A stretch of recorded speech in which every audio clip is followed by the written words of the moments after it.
Ya, shalom saudara. Kita ketemu lagi ya. Hari ini saya ingin share saudara dari Ulangan pasal 28. Tapi saya akan baca dari ayat 1 sampai ayat 6 aja saudara. Ya. Oke, kalau sudah dapat saya akan bacakan untuk kita semuanya. Judul perikopnya ini berkat saudara. Jika engkau baik-baik mendengarkan suara Tuhan Allahmu dan melakukan dengan setia segala perintahnya yang kusampaikan kepadamu pada hari ini, maka Tuhan Allahmu akan mengangkat engkau di atas segala bangsa di bumi. Segala berkat ini akan datang kepadamu dan menjadi bagianmu, jika engkau mendengarkan suara Tuhan Allahmu. Diberkatilah engkau di kota dan diberkatilah engkau di ladang. Diberkatilah buah kandunganmu, hasil bumimu dan hasil ternakmu, yakni anak lembu sapimu dan kandungan kambing dombamu. Diberkatilah bagulmu dan tempat adonanmu. Diberkatilah engkau pada waktu masuk dan diberkatilah engkau pada waktu keluar, dan seterusnya sampai ayat yang ke-14. Nah saudara, ini adalah perkataan yang disampaikan Musa kepada bangsa Israel di seberangnya sungai Yordan saudara. Jadi ini di padang gurun di seberangnya sungai Yordan. Jadi ini Musa mewanti-wanti, kalau suatu saat nanti engkau masuk ke tanah perjanjian, ya kalau engkau mau diberkati, engkau harus lakukan ini. Tapi kalau engkau nggak melakukan ini, engkau akan hidup terkutuk. Nah gitu ya. Nanti kita akan bahas yang satunya. Tapi bukan hari ini saudara. Nah saudara, ini adalah yang dibilang sama Musa ini syarat untuk mengalami berkat Tuhan di negeri yang dijanjikan. Jadi ini bangsa Israel kalau mau diberkati engkau harus seperti ini. Nah gitu saudara. Siapa yang gak seneng dengar kata-kata berkat saudara? Siapa yang gak kepingin diberkati? Semua orang kepingin diberkati. Semua orang seneng dengar kata-kata berkat. Bahkan saking senangnya banyak orang terobsesi dengan yang namanya berkat. Cari Tuhan sama dengan diberkati, gitu ya, saudara ya. Ibadah sama dengan diberkati. Melakukan kebaikan sama dengan diberkati. Jadi endingnya semua itu akan berakhir dengan berkat, dan berkat. Berkat terus. Nah, semua orang suka dengan itu, saudara. Tapi kita akan sama-sama belajar hari ini, saudara. Apa yang sebenarnya Tuhan inginkan dari berkat ini? Kita akan melihat berkat dari perspektifnya Tuhan sebenarnya. Dari perspektif kesadaran, saudara. Gitu. Nah, saudara, dikatakan gini di ayat 1. Jika engkau baik-baik mendengarkan suara Tuhan Allahmu. Mendengarkan. Saudara, kalau nanti kita lihat di bahasa aslinya saudara, mendengarkan dan melakukan ini beda tipis-tipis saudara, ya. Jadi seperti permainan kata. Jika engkau baik-baik mendengarkan Tuhan Allahmu, itu syama. Syama itu mendengarkan. Jadi dia secara aktif saudara. Dia mendengarkan secara cerdas. Jadi bukan acuh tak acuh, bukan. Dia mendengarkan, tapi mendengarkannya itu konsentrasi, dia fokus. Itulah dibilang dia mendengarkan secara cerdas. Dia penuh antusias. Dia penuh ketertarikan. Apa? Dia dengarkan benar-benar. Kalau ibaratnya saudara, guru ngomong gitu ya, didengarkan betul-betul, diserap semua ilmunya. Diserap semua yang gurunya ini ngomong. Nah, dalam hal ini Musa lagi bilang, kalau Tuhan memberikan kepadamu petunjuk, kalau kamu hidup menurut kehendaknya, dengarkan semua kehendaknya, dengarkan secara cerdas, dengarkan dengan penuh kerinduan, dengarkan dengan penuh antusias, sehingga kamu memiliki pengertian. Jadi ini mendengarkan secara cerdas, antusias, sampai dia ini memiliki pengertian yang membuatnya tuh terus-menerus melakukannya. Ya. Jadi sampai ke tahap eksekusi. Jadi mendengarkan, antusias, sampai dia memahami, memiliki pengertian, terus membuatnya ingin melakukannya terus-menerus. Nah itu ya, itu mendengarkan. Kemudian, dan melakukan dengan setia segala perintahnya. Melakukan dengan setia ini syamar. Yang satunya syama, yang satunya syamar. Syamar ini memperhatikan, mengobservasi, meneliti. Melakukan ini jadi diperhatikan dulu, diobservasi, diteliti dulu, direnung-renungkan. Gak cuma direnung-renungkan, disimpan saudara, diingat-ingat terus. Supaya tetap ada di dalam ingatannya, tetap ada di dalam jiwanya, tetap ada di dalam pikirannya.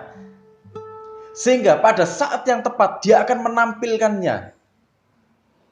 Itu melakukan dengan setia. Jadi orang melakukan dengan setia itu enggak tiba-tiba aja melakukan dengan setia. Yang namanya melakukan dengan setia karena dia menyimpan sesuatu di dalam alam pikirannya. Dan karena dia menyimpan sesuatu di dalam alam pikirannya, dia membentuk satu pola untuk hidupnya. Itu yang akan dia lakukan tiap hari. Contohnya gini saudara, kita simpen dalam pikiran kita, tiap hari aku harus bangun jam 5 misalnya. Tiap hari aku harus bangun jam 5. Terus dia gini, kenapa kok aku harus bangun jam 5 ya? Dia mulai cari alasan. Alasannya bangun jam 5 apa? Nah, kemudian diingat-ingat terus, bangun jam 5 karena misalnya harus berdoa dulu. Itu ya. Diingat-ingat terus. Sampai akhirnya tiap hari dia melakukannya. Pokoknya harus bangun jam 5, bangun jam 5, bangun jam 5. Dan akhirnya itu jadi satu kebiasaan yang otomatis. Kadang-kadang bahkan alarm gak bunyi pun kita tetap bisa bangun. Ya kan? Alarm kita gak ada saudara, tapi tetap bangunnya jam 5. Kenapa? Karena tubuh itu akhirnya menyesuaikan diri. Tubuh ya diperintah oleh pikiran untuk membuat satu pola yang baru. Nah, ini yang namanya melakukan dengan setia. Jadi orang melakukan dengan setia kehendak Tuhan atau firman Tuhan itu bukan terjadi dalam 1-2 hari aja, saudara. Tapi ada proses yang panjang.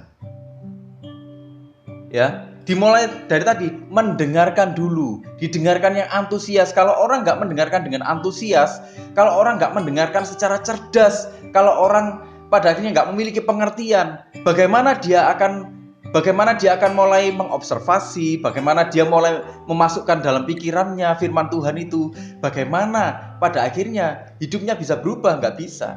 Jadi orang harus mendengarkan dulu, baru bisa melakukan dengan setia. Gitu saudara ya. Jadi itu urut-urutannya. Jadi ini satu petunjuk yang ini jalan terus-terusan beriringan gitu saudara ya. Maka Tuhan Allahmu akan mengangkat engkau di atas segala bangsa. Ya.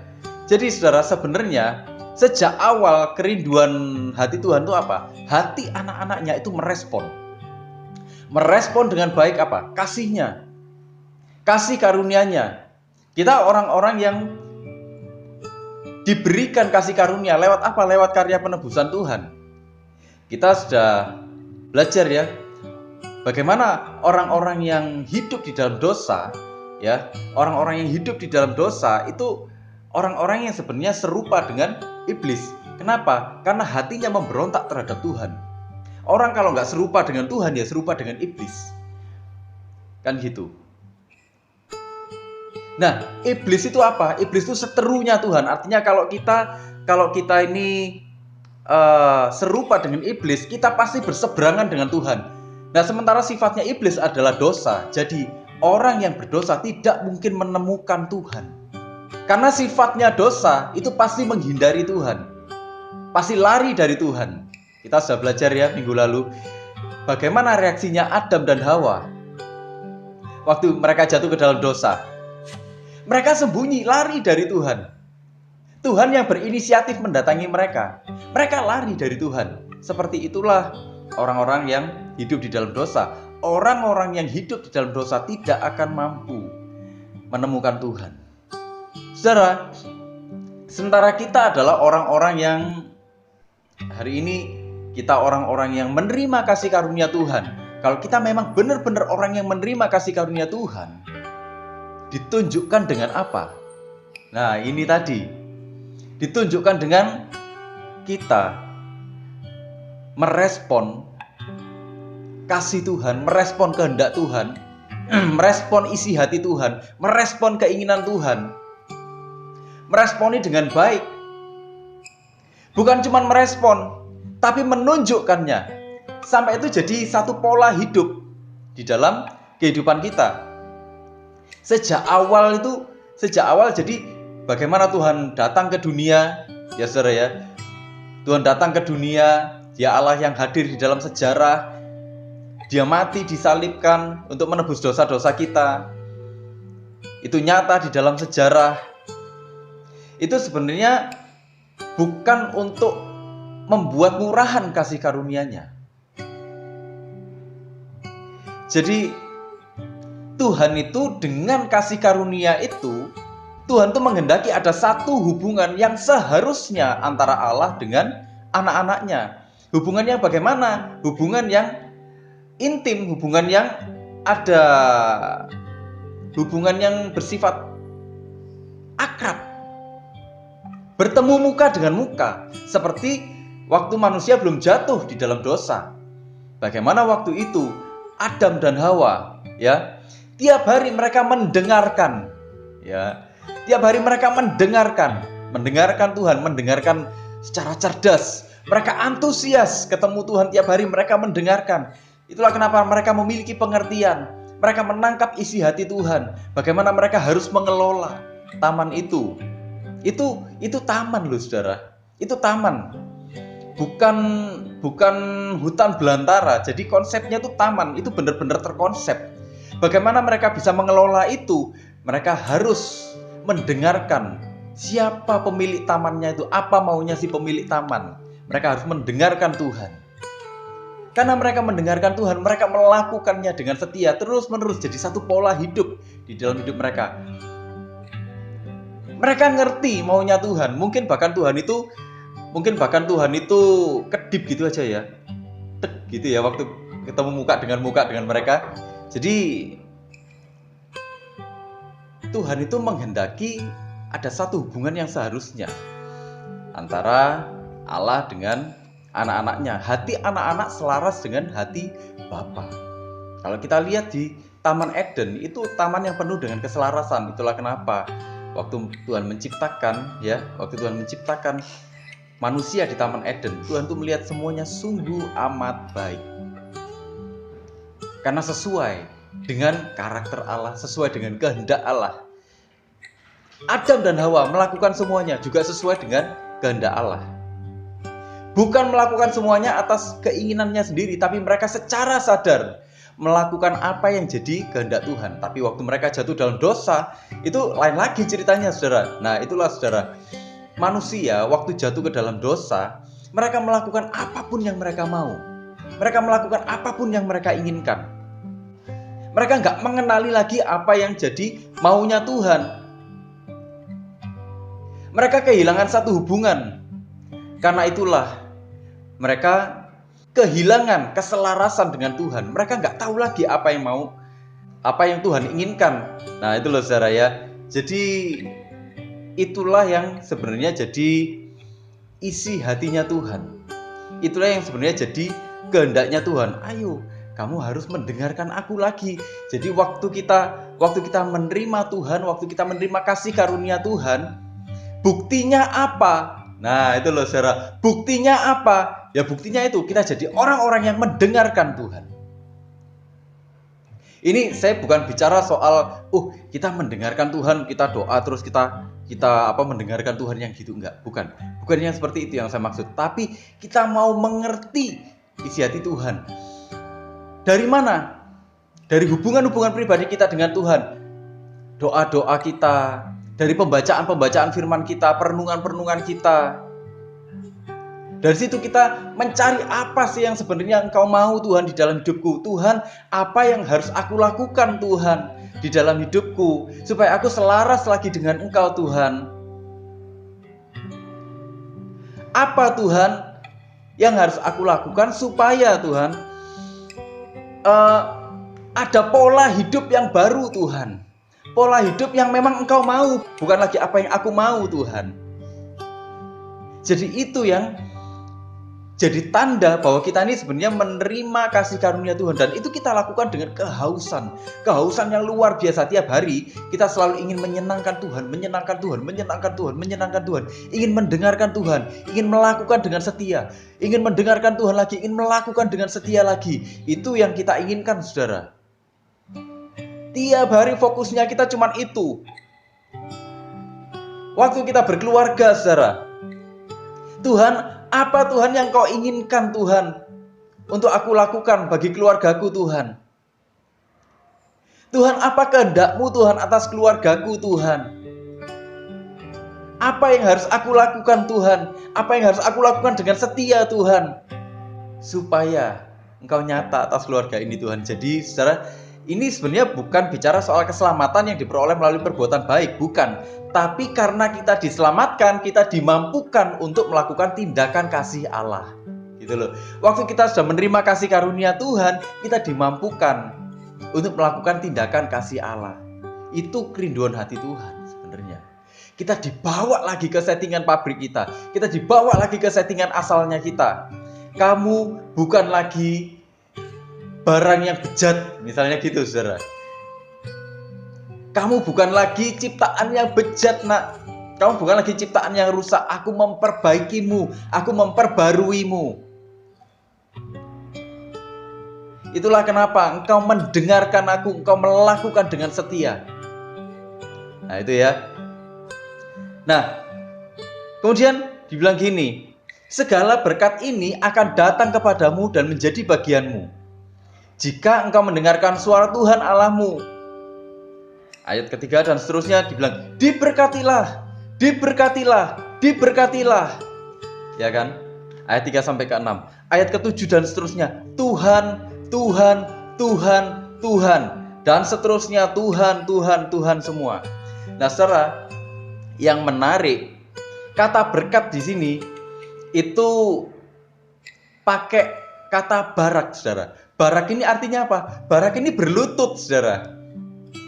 Loh, berkat kok berlutut gitu loh. Ya kan? Apa ini maksudnya? Berkat tapi kok malah berlutut. Nah, berlututnya ini berlutut yang kayak dia tuh memuji Tuhan gitu. Kayak dia tuh memuji Tuhan, memuliakan Tuhan. Sebagai ekspresi dia, Tuhan, aku sungguh-sungguh mengagumimu Tuhan. Aku sungguh-sungguh mengagung-agungkan Engkau Tuhan. Jadi dia tuh ekspresinya gitu. Dia sambil berlutut itu sambil mengagung-agungkan Tuhan. Ini ekspresi berkatnya tuh kayak gitu, saudara. Jadi, dan ini loh, saudara. Ini bukan cuman aku diberkati, enggak. Tapi sampai kelihatan bahwa ini orang berlutut. Ini orang memuliakan Tuhan. Oh, gitu loh. Kok aneh? Berkat tapi berlutut, memuliakan Tuhan. Bukannya seharusnya kita ini kalau diberkati itu kita dapat terobosan, kita dapat pemulihan, kita dapat kesembuhan, kayak gitu. Tapi ternyata enggak. Kata yang dipakai di sini, ini berlutut, memuliakan Tuhan sebagai ekspresi pengagungan. Waktu kita memiliki hubungan yang intim dengan Tuhan, saudara, kita akan melihat, kita akan merasakan, kita akan mengekspresikan dengan jelas kekaguman kita terhadap Tuhan. Waktu kita bisa berlutut di hadapan Tuhan, waktu kita bisa berserah total di hadapan Tuhan, sebenarnya itu satu kehormatan yang luar biasa. Kenapa? Karena banyak orang mencari Tuhan tapi nggak bisa menemukannya. Mereka justru menemukan Tuhan yang lain, Tuhan versinya sendiri, dan Tuhannya itu nggak kekal. Itulah kenapa dalam pembahasan kita yang lalu, saudara, dikatakan bahwa Tuhan yang versinya manusia sendiri, Tuhannya itu berupa pencapaian-pencapaian. Tuhan yang seperti itu akan selalu menyisakan ruang hampa di dalam kehidupannya, di dalam hatinya. Dia tidak akan pernah merasa puas. Dia sebenarnya tidak menemukan Tuhan. Dia sebenarnya sedang diperbudak oleh keinginan daging. Dia sedang diperbudak oleh dosa. Tapi berkat yang dimaksud di sini, engkau diberkatilah engkau. Artinya apa? Kalau kita memiliki hubungan yang intim dengan Tuhan, kita bisa berlutut di hadapannya, kita bisa mengaku Dia Tuhan dan Juru Selamat pribadi kita. Itu adalah satu kehormatan yang luar biasa, yang dicari bangsa-bangsa, tapi mereka nggak menemukan itu. Itulah kenapa, saudara, banyak orang itu mempersempit artinya berkat. Itulah kenapa, karena mereka mempersempit artinya berkat, mereka begitu kecewa dengan Tuhan. Karena toh ternyata Tuhan nggak bisa mereka setir gitu loh. Karena Tuhan nggak bisa mereka kendalikan, itu yang bikin mereka jadi kecewa. Minta kesembuhan kok nggak dikasih sembuh, gitu, ya. Minta mujizat kok nggak datang mujizatnya. Mereka kecewa sama Tuhan. Tapi kita, orang-orang percaya yang sungguh-sungguh, orang-orang percaya, orang-orang yang mempercayakan hidupnya kepada Tuhan. Kenapa? Karena kita tahu kasih karunia-Nya ada atas kita, kasih karunia-Nya nyata atas kita. Kita bisa berserah di hadapannya, kita bisa berlutut di hadapannya, kita bisa punya hubungan yang intim dengan Tuhan, kita bisa bertemu muka dengan Tuhan, kita bisa berhubungan dengan Tuhan. Itu satu kehormatan yang luar biasa. Artinya apa? Saudara, berkat sejati itu adalah persekutuan yang indah dengan Tuhan. Kalau hari ini, saudara, kita bisa datang bersekutu dengan Tuhan, kita bisa berdoa, kita bisa nyampaikan unek-unek kita sama Tuhan, yang dengan itu kita bisa selalu ingin memuliakannya. Kita makin hari makin mengagumi Tuhan, makin hari makin mengagumi Tuhan. Itu sebenarnya adalah berkat yang sejati. Itu adalah berkat yang tidak bisa didapatkan di mana-mana. Itu berkat yang jauh melampaui segala berkat jasmani. Berkat jasmani semua ada batasnya. Kita ke luar negeri misalnya. Tuhan, aku pengen keluar negeri. Tuhan, aku pengen keluar negeri. Tuhan, berkati aku supaya bisa keluar negeri. Waktu kita bisa keluar negeri, bukankah berkat itu pun ada batasnya, saudara? Nggak selalu kita keluar negeri. Toh pada akhirnya ya kita kembali juga. Waktu orang berdoa, Tuhan aku minta kesembuhan, Tuhan aku minta kesembuhan, dalam nama Yesus sembuh, dalam nama Yesus sembuh. Pada satu titik, toh orang juga akan mati, gitu loh saudara. Artinya apa? Sebenarnya berkat sejati itu yang Tuhan inginkan. Ya kalau kita lihat saudara, di ini, mulai ayat 1 sampai ayat 14. Ya, jika engkau baik-baik mendengarkan suara Tuhan. Siapa yang disebut pertama di sini, saudara? Tuhan. Tuhanlah pemrakarsa berkat yang sesungguhnya. Kemudian di ayat kedua, ketiga, keempat, kelima, keenam kita lihat, apalagi ketujuh dan seterusnya. Tuhan, Tuhan, Tuhan, Tuhan.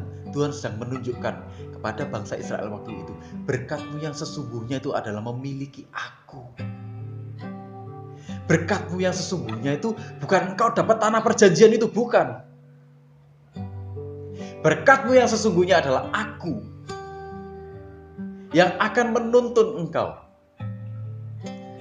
Berkat-Mu yang sesungguhnya adalah persekutuan dengan aku. Berkat itu sesungguhnya tidak pernah jauh daripada Tuhan, saudara.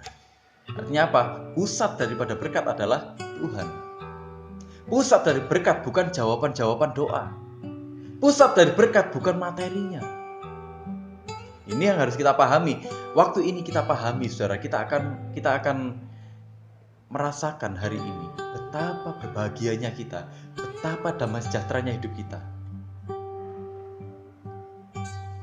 Saudara, rumah kita mungkin bukan rumah yang 3000 meter, saudara. Kamar kita mungkin ukuran 4x5 gitu ya. Atau 4x6 mungkin, atau 3x5. Tapi saudara bisa tidur nyenyak hari ini? Bisa tidur nyenyak semua, saudara? Nah, saudara, kita mungkin nggak makan yang mewah-mewahan yang habis jutaan sampai puluhan juta. Hari ini kita mungkin makan sederhana. Makan nasi pecel, kita masak sendiri. Tapi apakah saudara menikmati makanannya? Enak kan makanannya? Bisa mengucap syukur Tuhan, wah enak pecelnya Tuhan. Gitu. Saya kadang-kadang kalau Helen masak ini saudara ya, nyambel gitu. Wih, nyambel sama tempe gitu saudara ya. Terus sama pernik-perniknya dikit gitu. Wih, makan gitu aja rasanya enak saudara ya. Gitu loh. Bikin akhirnya gini. Tuhan, wah ini enak sekali gitu loh. Saudara gini, kita harus memahami bahwa pusat dari berkat itu adalah Tuhan. Kita memahami itu, kita akan menikmati kehidupan. Waktu kita memahami itu, kita nggak akan terjebak dengan materi. Waktu kita memahami itu, kita nggak akan terjebak di dalam kehidupan ini, saudara. Kita akan ngerti semuanya itu pemerakarsanya adalah Tuhan sendiri. Semuanya itu yang mengatur adalah Tuhan sendiri. Kita anak-anaknya itu yang menyelaraskan diri dengan Tuhan. Bukan Tuhan yang menyelaraskan diri dengan kita. Kita yang memahami isi hati Tuhan. Kita yang harus mendengarkan apa yang jadi maunya Tuhan.